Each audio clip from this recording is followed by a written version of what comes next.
Assalamualaikum warahmatullahi wabarakatuh. Saya akan menjelaskan bab 5, yaitu transaksi entitas induk dan entitas anak persediaan barang dan jasa. Baiklah, sebelum saya melanjutkan materi selanjutnya, saya akan memperkenalkan diri. Perkenalkan, saya Niki Juta Indonesia, Prodi Akuntansi kelas 5A. Yang pertama, eliminasi transaksi antara entitas induk dan entitas anak terbagi menjadi 5 bagian. A. Transaksi antara entitas induk dan entitas anak sering terlibat dalam transaksi. B. Dalam PSAK 65, laporan keuangan konsolidasi transaksi yang melibatkan entitas induk dan entitas anak sering disebut dengan transaksi antara entitas dalam kelompok usaha. C. Transaksi hulu atau yang sering disebut dengan transaksi off-stream adalah transaksi dari entitas induk dan entitas anak. D. Transaksi hilir atau yang sering disebut dengan transaksi downstream adalah transaksi dari anak ke entitas induk. E. Transaksi entitas anak sering disebut dengan lateral.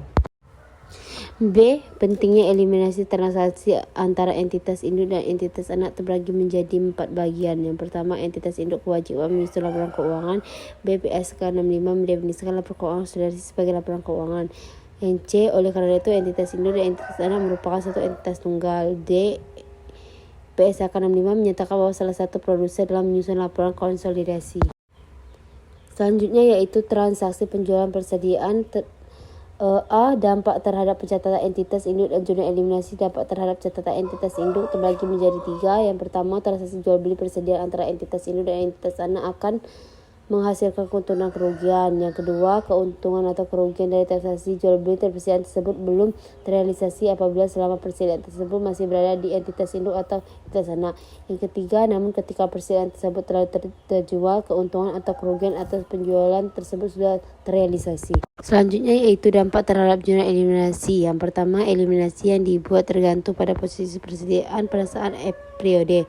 Yang kedua, maka jurnal eliminasi dibuat untuk menghapus angka penjualan dan beban pokok penjualan sebesar angka penjualan persediaan dan entitas induk dan entitas anak. B. Transaksi hulu penjualan persediaan. Contoh pada gambar 5.2 transaksi hulu penjualan persediaan. C. Transaksi hilir penjualan persediaan. Contoh gambar 5.3 transaksi hilir penjualan persediaan. Selanjutnya 3. Transaksi penjualan jasa. Yang pertama, entitas induk dan entitas anak sering terlibat dalam transaksi penjualan jasa. Entitas induk memberikan jasa kepada entitas anak atau sebaliknya. B. Eliminasi untuk transaksi penjualan jasa tidak berkonflik eliminasi untuk transaksi penjualan persediaan. Yang ketiga, untung piutang ditimbulkan dari transaksi penjualan jasa antara entitas induk dan entitas anak harus dieliminasi.